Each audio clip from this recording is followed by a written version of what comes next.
Hola, ¿cómo estás? Bienvenido a mi canal.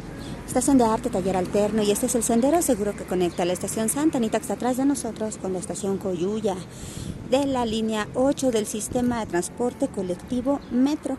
Y el día de hoy vamos a hablar de algo pues así como que suena mucho y los fachos nunca explican nada. Esto de la guerra arancelaria entre Trump llegó como por el 10 de diciembre ya dando de madrazos y así entró, ¿no? Aranceles, odio, ¿no?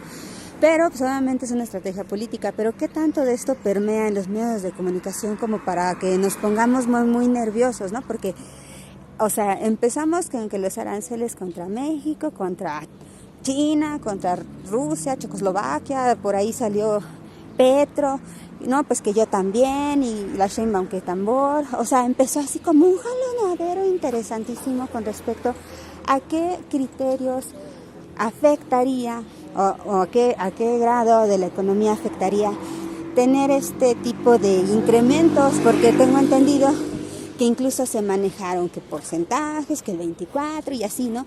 Pero pues la verdad es que yo me puse a checar así como los comentarios para ver como que por dónde lo toma la Ultra. Y la Ultra toma como referencia que esta cuestión arancelaria corresponde a un fallo del gobierno de Claudia Sheinbaum, pues, con un presidente que acaba de llegar, ¿no? Pero bueno, en fin. El punto es, sí existe una contrarrespuesta por parte de los mandatarios cuando Trump empieza a decir que aranceles. Yo le pregunté a muchos fachos, tanto en mis redes sociales como donde encontramos este tema, y ningún facho me supo decir qué es un arancel, güey. Del acero, sí, güey, pero ¿qué es un arancel? Entonces, pues la verdad, me iba a poner a googlear, pero ya no pude. ¿Y qué es un arancel?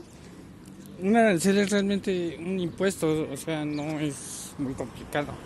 Lo que pasa es que es un impuesto que se aplica a los productos de importación o exportación, dependiendo. O sea, todos los países pueden poner aranceles, o sea, impuestos específicos a productos que vengan de algún país en específico. Por ejemplo, creo que ahorita hay una situación en la que el gobierno de México va a imponer un arancel a algunos productos chinos o que proceden de China. Okay. Sí. Y esto tiene que ver por situaciones de, por ejemplo, de competencia. O sea, el origen puede ser de diferente tipo. Pero es un impuesto. La base es que es un impuesto. Sí, y generalmente se hace sobre la base de alguna situación. Por ejemplo, como lo de China es por... Bueno, el gobierno mexicano alega competencia desleal. Entonces, es por eso que el gobierno tiene el derecho, el gobierno de México, a hacer ese impuesto a ese producto en específico. El caso de Trump, pues, digamos, desde el análisis desde allá. Desde ahí, visto desde allá. O sea, ¿por qué lo hace Trump? Es porque Trump necesita que las empresas regresen a Estados Unidos. O sea, por ejemplo, ¿por qué con México? En específico, porque en México hay mucha maquila. Eso todos lo sabemos, no es algo oculto. Okay. Y esa maquila regresa esos automóviles, por ejemplo, maquila de automóviles, aquí los fabrican y los regresan a Estados Unidos y los venden a un sobreprecio. Claro. A un precio que aquí les costó más barato porque el sueldo es menor aquí que en Estados Unidos de los trabajadores. ¿Con Biden hubo fuga de empresas americanas? No, eso viene desde los años 90. De hecho, el neoliberalismo tiene que ver con eso. Le llaman el fenómeno de la deslocalización. Eso significa que las empresas, por ejemplo, en este caso, en México, la India y en algunos otros lugares del mundo, en China mismo, puedes tú maquilar. O sea, tú llevas el desarrollo de tu producto y ellos simplemente lo fabrican. ¿Qué son estos comerciales que de repente estamos viendo nuestra música y nos dice, ay, ¿te interesa vender tu marca? ¿Tienes importaciones de China? ¿O mandas a hacer cosas de China? O sea, sí, y eso es porque son como Waxican. Sí, pero eso es porque ya actualmente se popularizó y ya también trabajan a escalas pequeñas.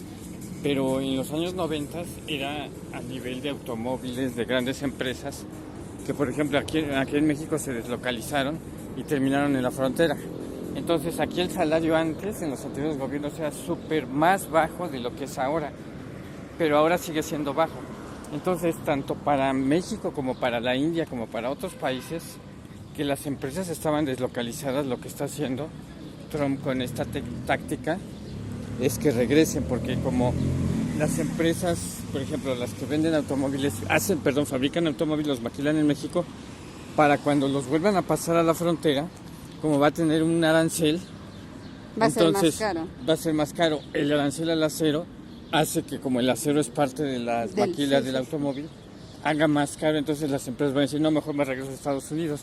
Y así los trabajadores de Estados Unidos van a regresar con esos trabajos. Hay un documental de Michael Moore que se llama Roger y yo. Y si lo pueden buscar no se preocupen, lo ponemos ahí, pero si pueden buscarlo, búsquenlo. Y se trata de cómo la empresa Chrysler, si mal recuerdo, si era Chrysler, pero si me equivoco, ahí lo vemos, lo podemos corregir ahí en el de comentarios. La caja. Sí.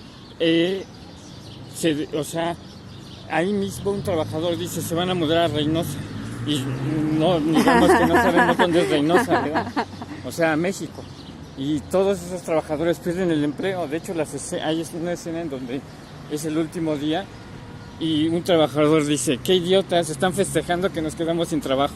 O sea, sí, porque termina la última camioneta.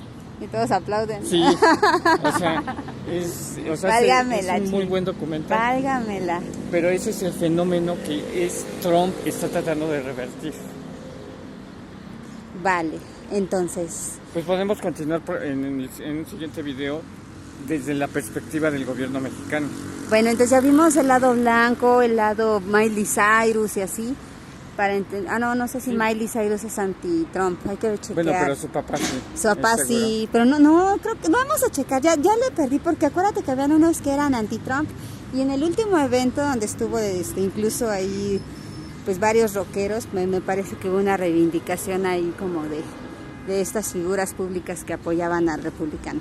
Bueno, muchas gracias a todos, ya somos 4,030 suscriptores, les mandamos un beso, no es cierto, 4,036 suscriptores, les mandamos un besote desde la City de México, hasta luego, Iztacalco, Eje 4, Metrobús, Metro y así todo, bye.